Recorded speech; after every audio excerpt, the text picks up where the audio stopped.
U.S. soccer has had some massive headlines in the last couple of weeks with some big blockbuster transfers, but I think lost in the shuffle is a bit of news. That's something that, as an American soccer fan, I've been waiting on for a long, long time. It has been reported that soccer is now the fourth most popular sport in America, something that maybe years ago it was a pipe dream for a lot of American soccer fans. And I brought on somebody who I think can shed a little bit of light into that journey of American soccer, a man who has represented U.S. soccer as a player, was a part of the 1994 World Cup team, was an administrator at MLS, and of course has been a broadcaster and analyst for a number of years. Alexi Lalas, thank you for coming on. Welcome to YouTube. Thank you. Thank you for having me. It's a pleasure to be on the show, and it's a pleasure to talk to you about, the sport that we all know and love, especially in this context about where it's headed and the positive direction that it's headed. So you've basically dedicated your life to the growth of this sport.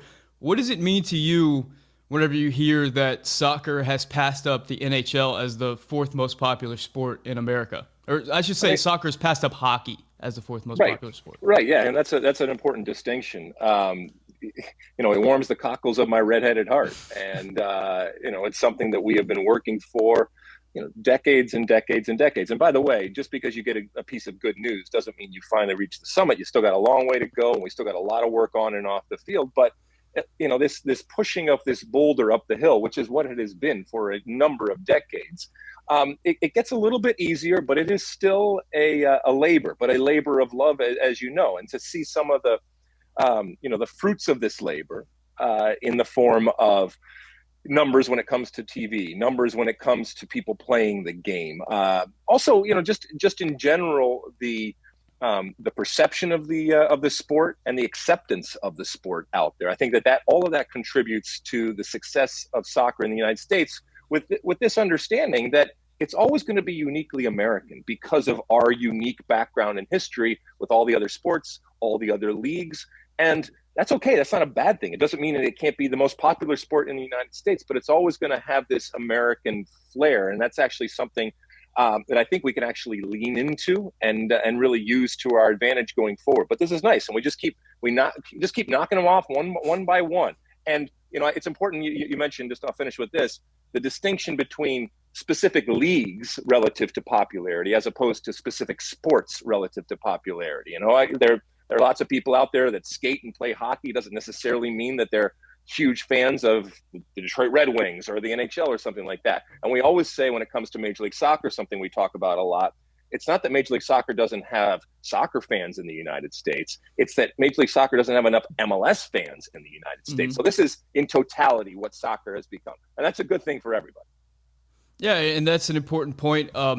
This article points to, I believe MLS is the third most popular league in the United States, with Liga MX being number one and then the Premier League being the second.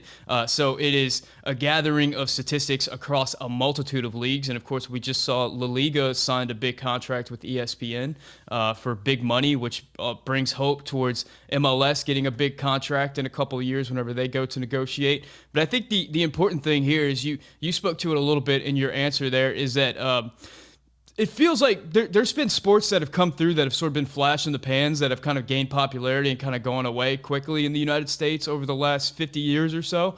But soccer feels like the infrastructure is really there. Like the people who have been in charge of this thing for a long time have really worked to growing the sport at the grassroots level and kind of locking it in at the local level. And we're starting to see that growth nationally, which is something that I'm really excited about. Is that something that you kind of see, or do you feel like things like the World Cup and the expansion of soccer that we're able to get on TV is lending to these numbers? And now a word from today's sponsor. Bet Online would like to wish you a happy betting new year as we continue our march towards the playoffs and beyond. Bet Online remains the number one spot for all betting action in 2022. New year and a new updated desktop and mobile website. Sign up today and receive your 50% welcome bonus on your first deposit. Just use promo code BELIEVE. That's BLEAV to get started. From football, basketball, hockey, boxing, UFC, and of course soccer, right to your favorite Vegas casino games, Don't wait to take advantage of all the amazing offers available in 2022. BetOnline is the fastest and easiest way to wager on all your favorite sports. BetOnline, where the game starts. I mean, I don't think that soccer is niche. I don't think it's underground anymore. And for a while there, it was. And certainly when I was growing up, before you were around, it was. And it was a very Wild West type of existence. It has come above ground.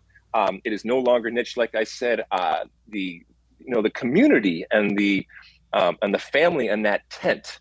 First off, the tent has grown so much bigger, and the people that are in that tent are so many more. And this is an American soccer public that, like I said, that's really unique. It's incredibly discerning.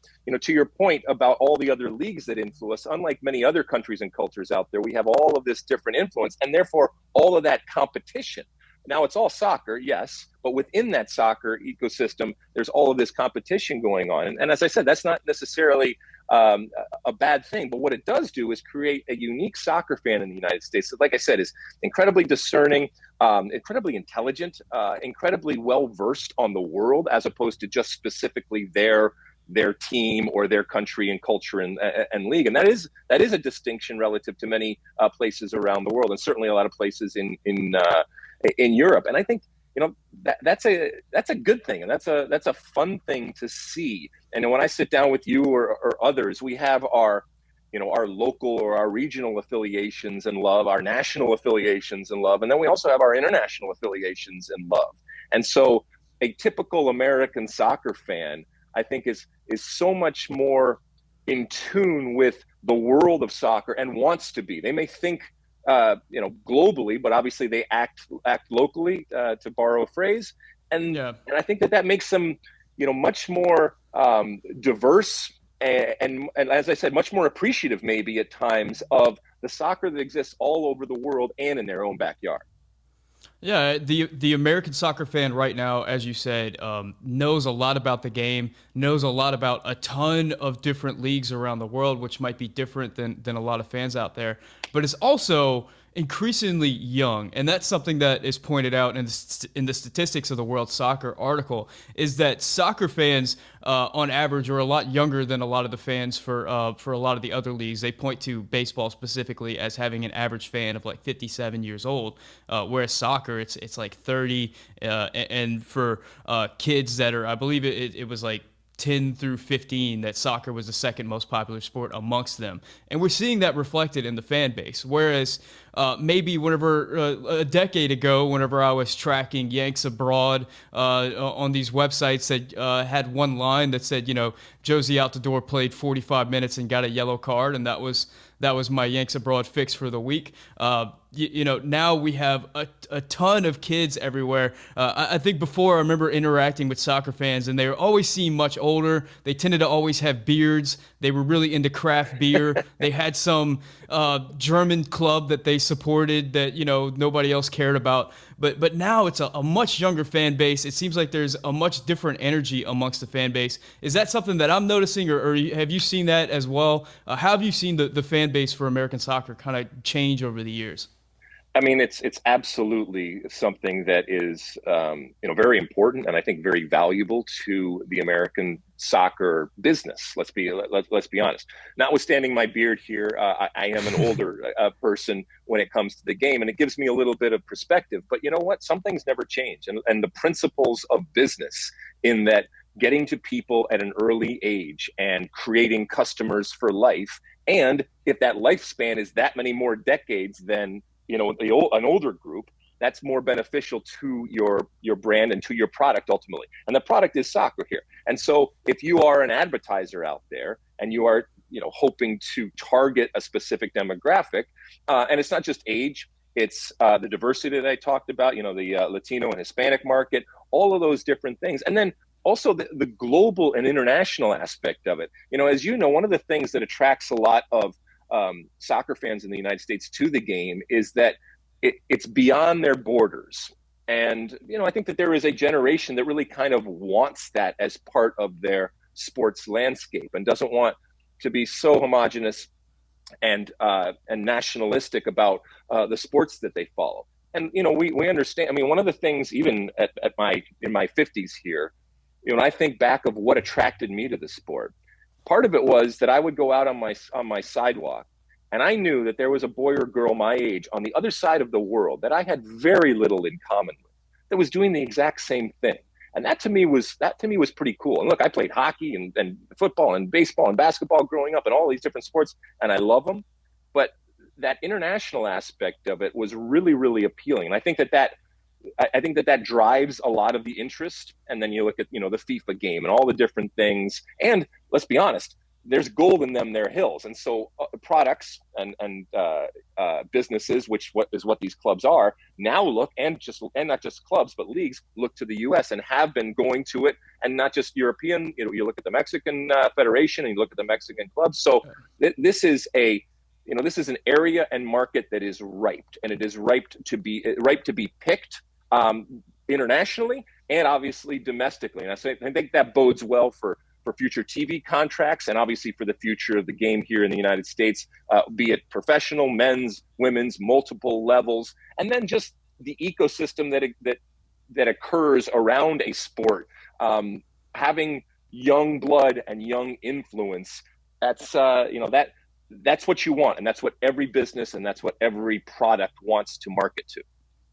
Yeah, your comments regarding kind of the changing view of how young people see the world just reminds me of like growing up with SportsCenter, and whenever you would come across like the one soccer highlight, I mean, it was just always filled with just so much sarcasm and whatnot. And whenever I would speak to older people about the game, it was always, that's a European sport, and that was always a negative connotation. You would hear like that's for communists, that kind of thing. And it seems like younger people just don't have that at all. And they grew up, watching YouTube highlights of Messi and Ronaldo and having these players on TV commercials and just kind of a part of their life growing up. And it's no longer seen as like American sports and like the rest of the world. Now it's a much more homogenous thing. And yeah, I think that all lends to that growth that you're speaking of.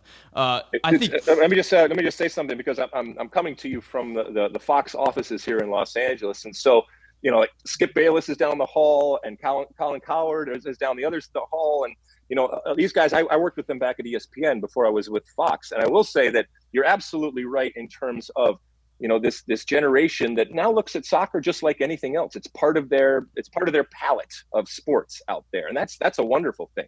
And then there's those, the dinosaurs will die off. But I'll be honest with you, people like Skip and people like Colin, they recognize that if they are going to talk about sports, on these traditional types of platforms, they at least have to have a rudimentary understanding, and more importantly to me, a respect. And I'll tell you what, even back in my ESPN days, both of those guys at different times would seek me out in the hallway just to pick my brain a little bit, just to talk about soccer. And look, neither one of them would hold up their hands as experts when it comes to soccer. But even that gesture and that moment, that signified something. That signified a change. And now we're talking about, when I work with the great John Strong is living his dream. It's what he has wanted to do. And now I talk to some of these, young men and women that are in college that are looking to do things like you're doing, and they look at soccer not as a stepping stone, not as a way station to something better. And for a long time, that's what it has been. But a lot of this generation now growing up, their ideal, their hopes, their aspirations, their dreams are to work in the industry relative specifically to soccer. And that, again, warms my heart. It makes me so happy that there is a generation right now that looks at it like that. And more importantly, there's an infrastructure being created to accommodate them. There's so many more opportunities now when it comes to meet. It's not easy, and it's still very difficult relative to other sports, but it's so much better than it used to be.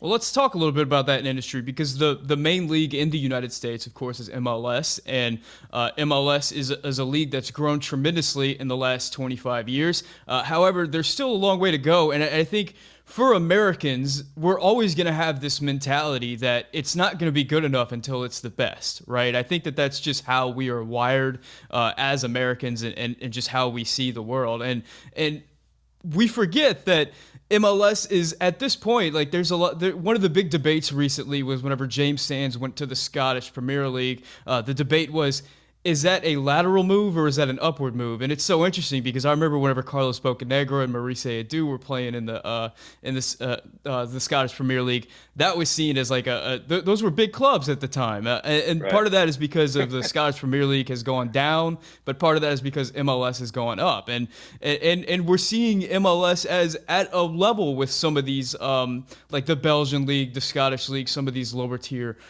European leagues, but of course, we want more. We want to be parallel with those big five leagues. And we've got some big things ahead of us in Major League Soccer. The first is going to be that negotiation for the TV deal. That's the main thing on the headline. But I think the second thing is going to be that 2026 World Cup, which is not that far away, all things considered. And we know what kind of impact that a World Cup can have on a soccer culture, and what kind of impact a World Cup can have whenever it's in your own backyard. We know the 1994 World Cup kind of started the modern era of what we know as American soccer. So with those two things on the horizon, what do you think is the growth of this league and the sport of this country in the next decade?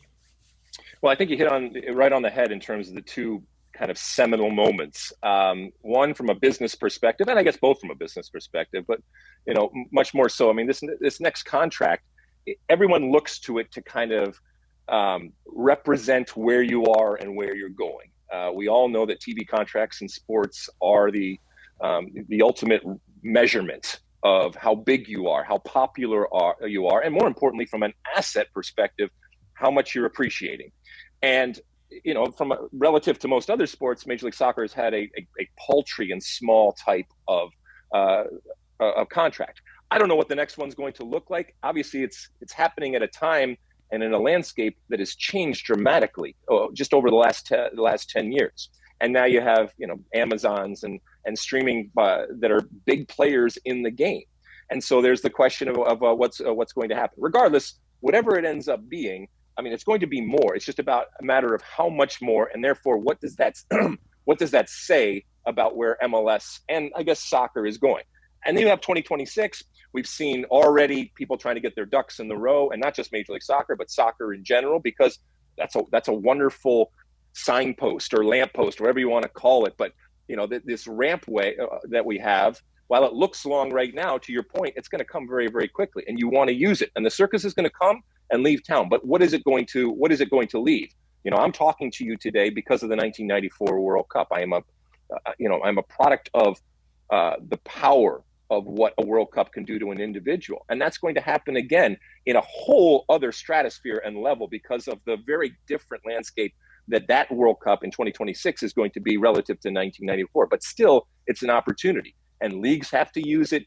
Teams have to use it. Players have to use it. The sport in general has to use it. The federation, all of them have to use it. And I think they will plan. But these are all good things, but it doesn't mean that it doesn't take planning, smart planning, and an understanding that this opportunity doesn't come along often. And so when it does, you got to maximize it both on and off the field.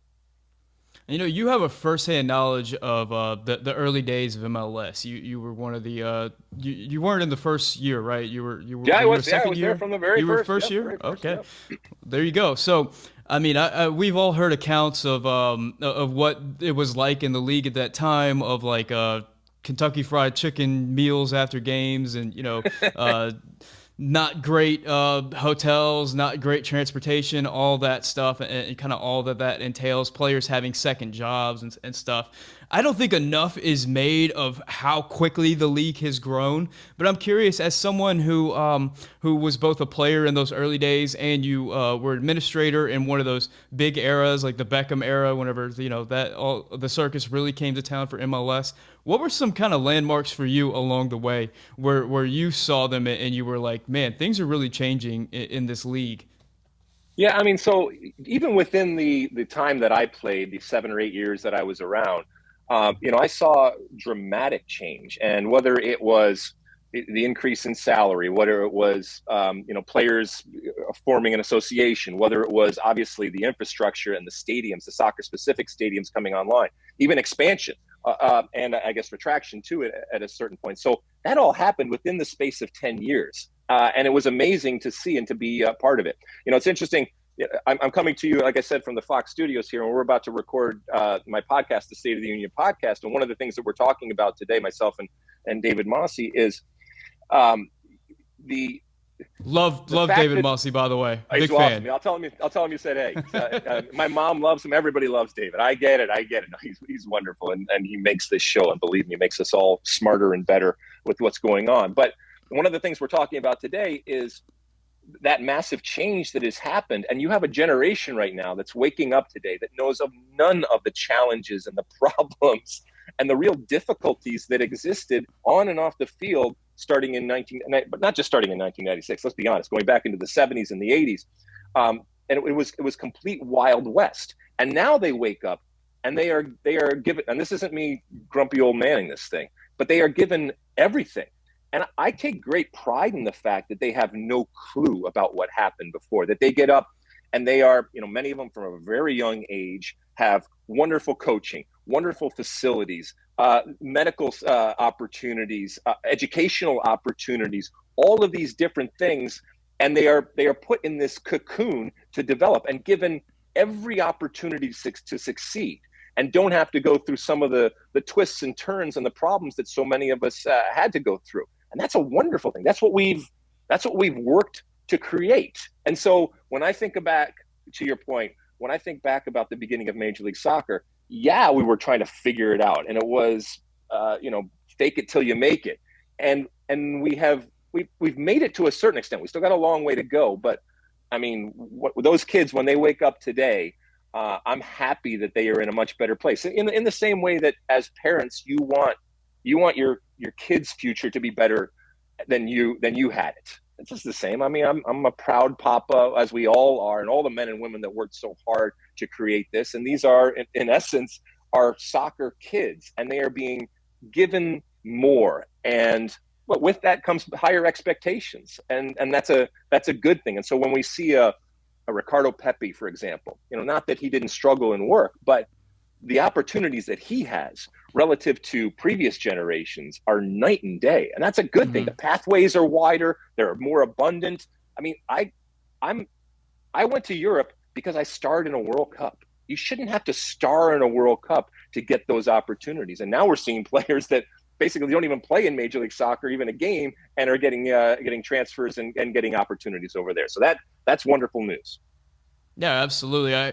Those behind the crest videos that U.S. Soccer puts out are always fabulous. And one of my favorite things to see is whenever the U.S. is playing a home game in an MLS stadium, you get to see inside the locker room. And the locker rooms are ridiculous in these new stadiums. I remember listening to an Orange Slices podcast where Mark McKenzie, I believe, was interviewing Gianluca Busio, and they were talking about how whenever they signed their contracts in Europe, they had this realization that in leaving MLS, they were going to leave the best facilities they will ever see, because the facilities in MLS at a lot of these places are just top flight.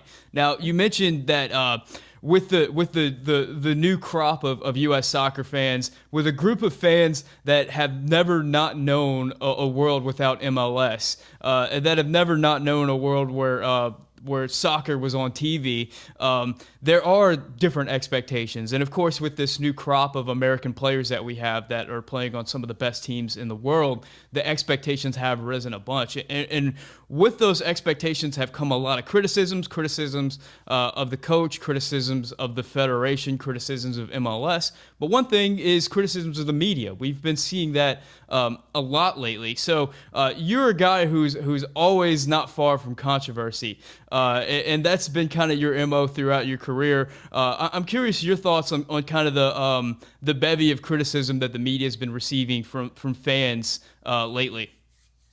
I mean, I think it's relative to the fact that, while other sports, first off, have such a long history and tradition of traditional type of media and just the sheer amount. And so when it comes to soccer, it's limited, and therefore, in a strange way, it becomes amplified because there are fewer voices, fewer megaphones.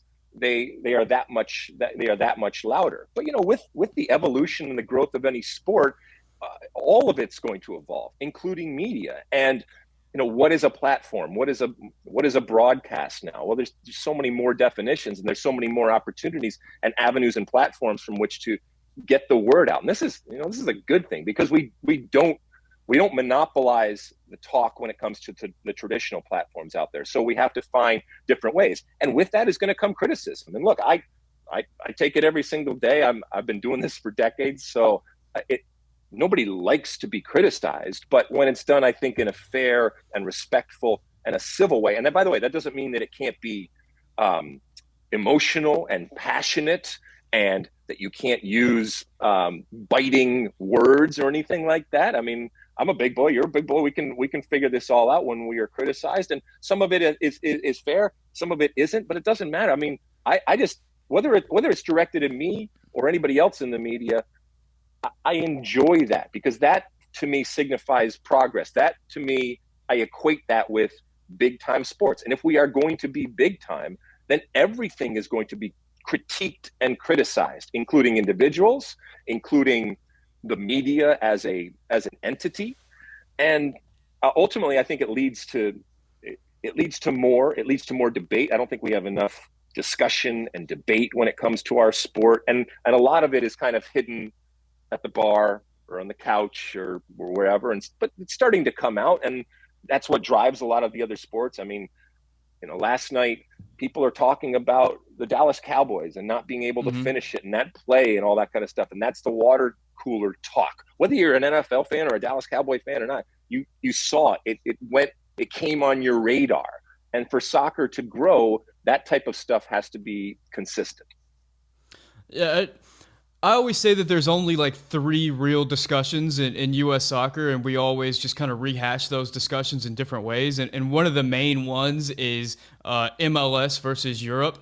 That is always just a point of contention among fans, and you're kind of drawn into a pool based on your beliefs. Are you an MLS guy, or are you a European guy? Even though I don't know if it's quite that clear. But anyway, you're certainly a guy who catches a lot of heat for being an MLS guy, being a shill, promoting MLS shill. MLS shill. There you go, promoting MLS. I believe it was during the Gold Cup. Maybe you can help me remember. One of the most recent times where you just caught so much flack on Twitter was whenever you put out this graphic that had your depth chart for the center backs. And 2 of the center backs that you had on your depth chart were Miles Robinson and Walker Zimmerman. And people just couldn't believe that you had Walker Zimmerman as one of your top 5 center backs in the pool. And look at us now, and a lot of people have Walker Zimmerman as the starting center back next to Miles Robinson, 2 MLS guys. So I do want to give you credit for that. I thought that was so funny how that kind of came full circle. Every once in a while, blind squirrel finding a nut, But what are your thoughts on this? Plenty of times when I'm wrong. Of course, you played in MLS, you worked in MLS, and now you work on a network that covers MLS. You cover MLS games. You're definitely always going to be a MLS guy. But what do you think about that that whole discussion and that labeling and all of that entails? I think it's easy. I get it. I totally understand, and I will raise my hand and to your point, admit, I love MLS, and it will always have a place in my heart for, like we talked about. I was there from the first whistle. I was there from its birth, and I saw it grow. And, I think in general, the American soccer community, we have a sensitivity. I talk all the time about our insecurity and our inferiority complex that it's starting to dissipate. But this civil war that we now have within our community is really something interesting. Once again, I don't think that it's necessarily detrimental. It can get boring after a while, but you can't deny it or dismiss it. And there are those that absolutely firmly think, whether they say it out loud or not, that if you are in Europe, you are a better player. And that I categorically deny that is true. First off, I talk about form being fallacy. So just because a player is playing well or poorly at a certain place doesn't mean they can't play well, because this is always in the context of the national team, right? Doesn't mean that they can't play well for the national team. And in the same way, that just because a player is an MLS player and therefore labeled and in many eyes tainted, doesn't mean that they can't star in a World Cup. I mean, we can go back. Look, myself and Kobe Jones starred in a World Cup, and we had never even been on the books of a club. okay, let alone an MLS club. Then even '98, the failure that it was, people like Eddie Pope and Frankie Haydock, they're the ones that starred, right? And then you go to 2002, DeMarcus Beasley and Landon Donovan, and the list goes on and on and on. And even when we see the recent teams, it's always going to be a mix. And I do think and appreciate and respect that Greg Berhalter recognizes that there's this huge pot of talent that we have, and much of it is playing over in Europe. But he recognizes that he just has to pick the best players. It's not about it has to pick the best collection of players. Once again, it's not about the best players, it's about a best collection of players. And he recognizes that it doesn't matter where they're from.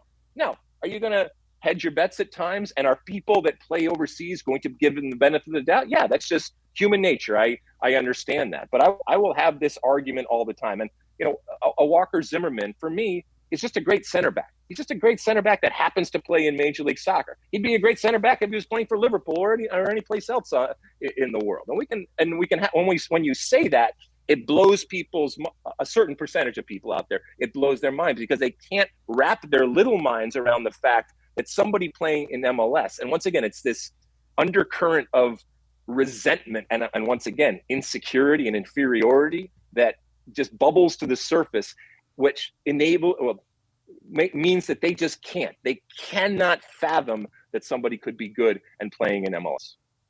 Yeah, and it's interesting because we see a lot of evidence of that. I mean, Ricardo Pepi was playing for FC Dallas not too long ago and gets this transfer over to Augsburg in the Bundesliga, a league that's supposed to be and is far superior to MLS. But he gets to play in his first game, and he gets to start in his second game, and he doesn't look like he doesn't belong. He doesn't look like he's a step off the pace.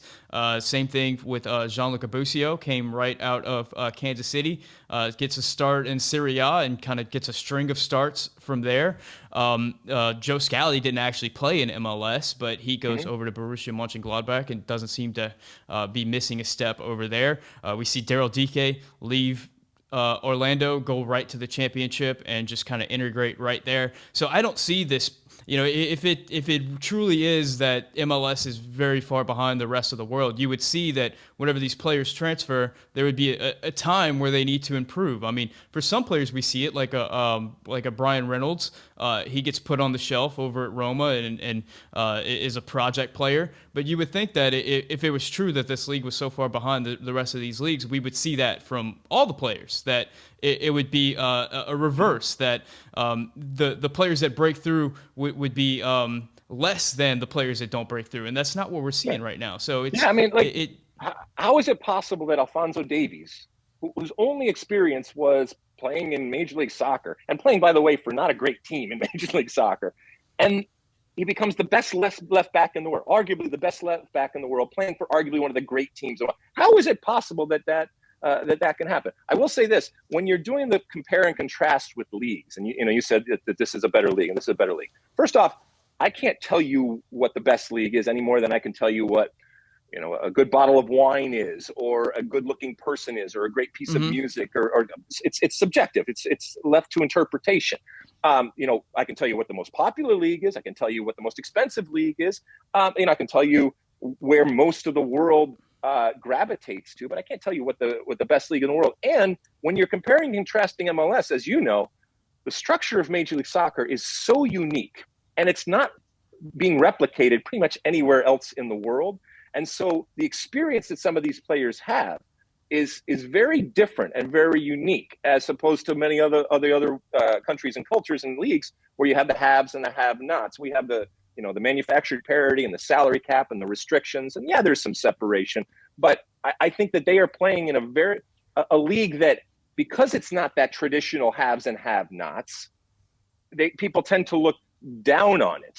And some would say, listen, we'd be better off if we actually did have a structure where there were, your super clubs and the haves and the elites, and that's where basically all the big time players came out of, and then kind of everybody else. But we certainly don't have that. And so, these players, and Alphonso Davies, for example, is getting a competition that's really, really unique. And I do think serves them well. Doesn't mean they're all going to be successful. Some of them might flat out fail.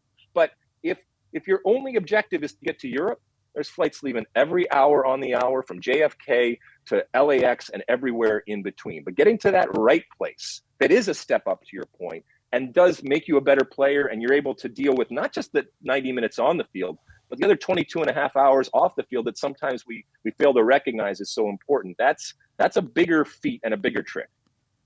Yeah, and another point that kind of differentiates MLS to just about every other league in the world is the amount of teams. There's like 30 teams in MLS. There's just about 20 teams in most leagues in the world. Sometimes it's a little bit more, sometimes a little bit less. So you're talking about 10 more teams. So to really compare MLS to a league like the Bundesliga, you'd have to take the Bundesliga and then the top 10 teams in the two Bundesliga. And once you get beyond the Bundesliga, it really falls off in quality. In fact, at the bottom of the Bundesliga, it really falls off in quality. You look at a team like Greuther Fürth that is just really difficult to watch from a quality standpoint. I mean, a lot of us watched Augsburg this weekend, and just the amount of technical issues that those players have relative to like MLS players, it doesn't seem like that big of a gap. I mean, right. But anyway, I was having a discussion about something similar to this with the EPL, where the EPL, in order to grant work permits to teams, it's relative to the league that you play in, and they have a bunch of tiers of leagues. So like the top tier would be like the Spanish Premier League, Bundesliga, stuff like that. MLS is in the fourth tier, and they're in the fourth tier with like the two Bundesliga and a lot of smaller leagues around the world. Like Liga MX, for instance, is in the third tier, and it's interesting to me. That's a point that a lot of people use to show that like MLS is not a very good league, and it's in that tier based on the coefficients. Whenever you look at the league world ranking coefficients, which, as you said, is I mean, who the hell knows what that even means? Like, how do you even come to that? But I find it fascinating that you look at a league like Liga MX, that the amount of players that they're producing that are going on to bigger and better things compared to MLS, and the amount of players that they're producing that go on to bigger and better things. I wonder why the relative quality of the league, or the coefficient of the league, is a more important determining factor than the quality of the talent that it's producing, which I think is just a much more important factor in why England is purposely removing itself or making it more difficult to enter the American market, the largest English-speaking market in the world, for the largest English-speaking league in the world. It just doesn't make any sense to me. It might speak to the inferiority complex on the opposite side of the pond, kind of that you were referring to earlier, and just or the snobbery or the elitism in terms of the way that they look down their nose at times, and look, they're hurting themselves, because if you're a league, you want to be able to get the best possible quality for the product that you're putting on the field, and this brings up a good point, because playing in Europe, and like I said, getting to that right place isn't just dependent on your ability. There's a lot of good players that don't necessarily have opportunities and don't go to Europe. And, even a work permit, we talk so much in this day and age about privilege and advantage and all these different things. Well, if you have a ability to get a work permit, that sets you apart, and that gives you an advantage over maybe a player that's as good, or maybe even a player that's better. And we all take advantage of opportunities that we have, and we make our own pathway. But it's not easy. I hope that changes, by the way. And if I'm the EPL, I'm looking at it and say, why are we shooting ourselves in the foot doing some of this stuff, especially with the sheer numbers that are starting to come out? And as I said, we're going to talk about this on the podcast this week. Is just this churning that now has pretty much become consistent in terms of every transfer window, of talent being, first off, nurtured and fostered, and then a lot of it matriculating up to big teams, but then more importantly, being marketed to the world, and the world saying, yeah, we're in, we're buying. And not just the EPL, but we talk about Bundesliga, especially Bundesliga, let's be honest, and what it looks like in the future as this continues to go on. And this is what we wanted. And by the way, for all the criticism, and some of it fair, of the system's broken and we got to revamp everything in the structure, these are the fruits of seeds that were planted in what is arguably the worst and most depressing and darkest moment in our soccer history, not qualifying for the World Cup back in 2018 World Cup. So in 2017, in that Cuba game, everyone was saying, oh, we got to blow it up and we got to change. Well, little did we know that those seeds were not only planted, but they were starting to grow and starting to, so now we're starting to reap that. And so I think a lot of people deserve a lot of credit for the work that went on. And as I said, we're not done yet. We still got a long way to go, but sometimes we like to kick ourselves for what we haven't done as a soccer playing nation. And I think sometimes it's also important to pat ourselves on the back. Yeah, it's an interesting point. I always think about that. That the administration that was in charge of the team at that time that missed the World Cup always just gets so much flack, but it was that very administration that is responsible for creating the things on the grassroots that led to the creation of these. I mean, Christian Pulisic was already a part of the team. He was 17 years old at that time. Yep. But I mean, Weston McKennie, Tyler Adams, Giovanni Reyna, just all the players today that we pat on ourselves on the back for. It was those people in that U.S. soccer administration that seed, like as you said, planted the seeds that led to the growth of those players. As we were coming down on those people for missing out on the World Cup, they were also doing the things on the back end. Then again, I'm not saying that they shouldn't. It shouldn't have been a clean house. I mean, if you miss the World Cup, that is a failure. It's all part of it. Absolutely. Last thing I want to talk to you about, because I want to let you go, is the future. And I do think that we're sitting in a unique moment in time right now. A lot of people have talked about Don Garber, and I know this is a thing that you bring up often, is Don Garber in the early days always talked about MLS as a league of choice. And it seems like in this moment in time, MLS has shifted to a selling league. And I wonder if that is something that is based on a true change in focus, or if it's just the economics lining up correctly to make that happen. And I say that because with this upcoming TV agreement, I wonder if we're going to reach a point where the salaries that these players are chasing after in Europe that they're able to get, and it is a big bump up. We never know the exact numbers on salaries, but I saw whenever Mark McKenzie made his move to Belgium that he went from being on about $700,000 a year in MLS to being at about 1.5-ish in Belgium. So, it's a big jump up that MLS just isn't able to replicate. But I wonder if we get to the point where we get the new TV deal, if especially for the players who are jumping ship to kind of the lower tier leagues, if that's going to be a bit of a wash, and we're going to come into a situation where players are making the same amount of money staying in MLS. And you also kind of look at quality of life because, I mean, look at Ricardo Pepi, for instance. He's leaving Dallas, one of the most happening cities in the country, a city where you can have Amazon packages delivered in one day, and it's a huge city, a great city for a young kid to grow up in, and a city that his family lives in, to Augsburg, which is a smaller city. I believe it's outside of Munich. Is that correct? Mm-hmm. It's in Bavaria. I remember it's in Germany. I was listening. I was listening to a podcast with Manuel Veth the other day, and the host asked him about Augsburg and what was Augsburg like, and he said, "Well, it's an hour away from Munich." Munich. That's correct. So that was like the big thing about it. I mean, it's a small suburb town, and a lot of these towns that these players are going to are not exactly big fun cities to go to in England. If you listen to Mark McKenzie on his podcast talk about the small city in Belgium that he's in, he went from growing up, I believe he grew up in New York, and then he went to Philly, which are big, exciting cities, and then he goes to this small Belgian town. Same could be said for like Josie Altidore whenever he ended up in Alkmaar. I'm wondering if we're going to get to a point where it's not going to be as exciting to go over to Europe, and we're going to have a league that is becoming more of a league of choice, and fans are going to get very upset because these players are not getting shipped off to Europe at the rate that they are right now.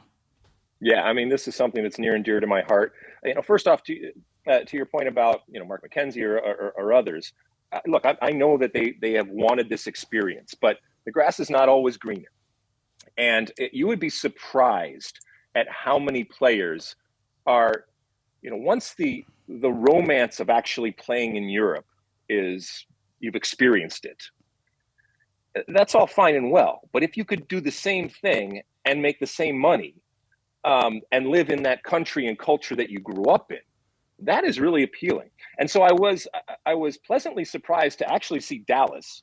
The irony that it was Dallas that did this when they signed Jesus Ferreira as a designated player. and paid him a couple $1 million. That's what you need to do to make it a league of choice. You need to make it a league of choice for all players, including domestic players that potentially could be your stars going forward. And it's not that Jesus Ferreira isn't going to possibly go to Europe or anything like that, but they recognize that this is a player we developed. And now the fruits of our labors are actually going to have him be scoring goals for us on the first team.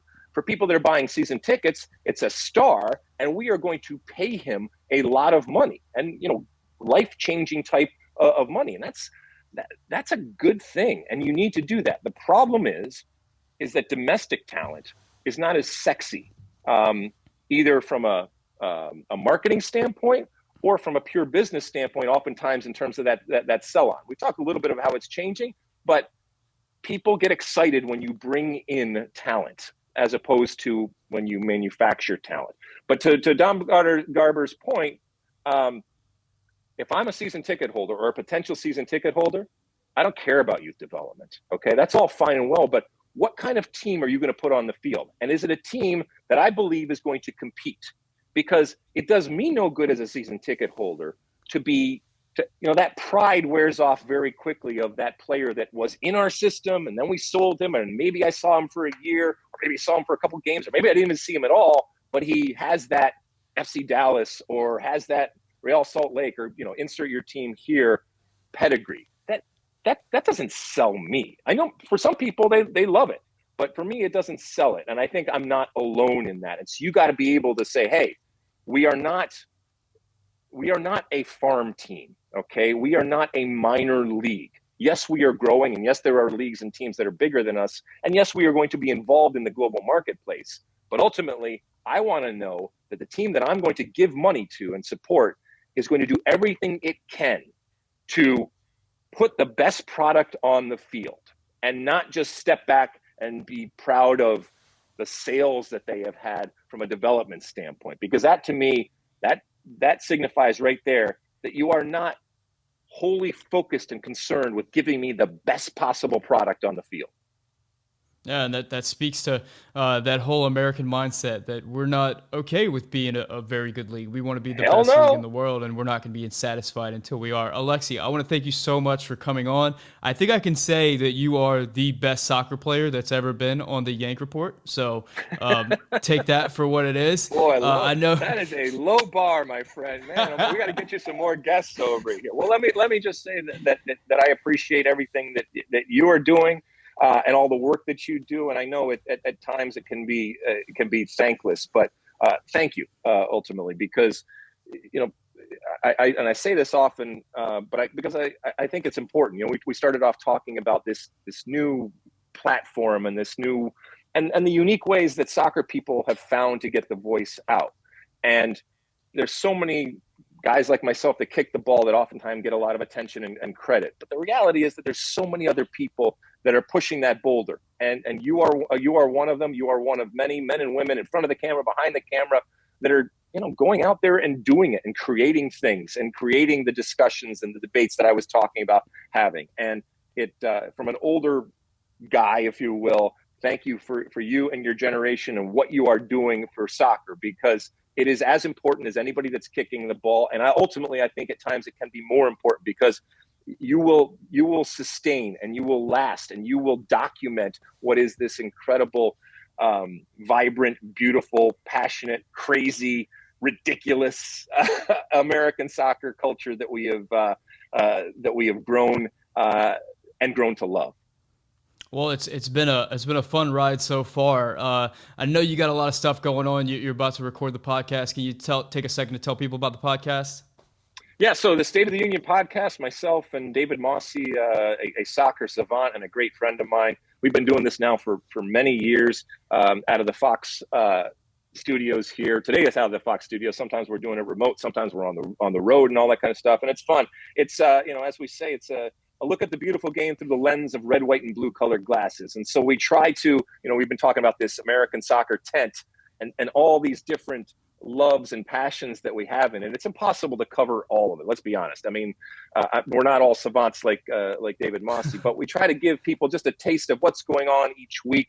Obviously, we're focused on it from an American perspective, but that also means that we're following all the Americans that are doing great things around the world and doing great things here in the United States, men's, women's, all different types of levels. We don't claim to be experts on all of them, and we certainly don't delve into them at the grassroots type of level. But we give you just a taste each and every week, which is good, because there's so much of it going on out there, and we want to try to give people an idea of what's going on and things that we want to talk about. Yeah, as someone who struggles to pronounce a lot of names, specifically Bundesliga names, but I recently got corrected for saying Norwich wrong, and that's an English word. But boy, the EPL words can be just as difficult to pronounce as some of the German and Italian and whatever else words. So I'm eternally envious of David Mossy. And first off, don't let any English man or woman ever try to correct you on pronunciation. This is a country and culture that still hasn't figured out how to pronounce Roberto Martinez. They put a damn accent over the Martinez. vowel. If you need any indication, there's the frickin' accent, and they still can't get it right. Oh yeah, David Villa. Oh yeah, very familiar. Alexi, thank you so much for coming on. Guys, si puede hablar español, dígame en comentario en español. For Alexi Lalas, my name is Sam, and this is the Yank Report.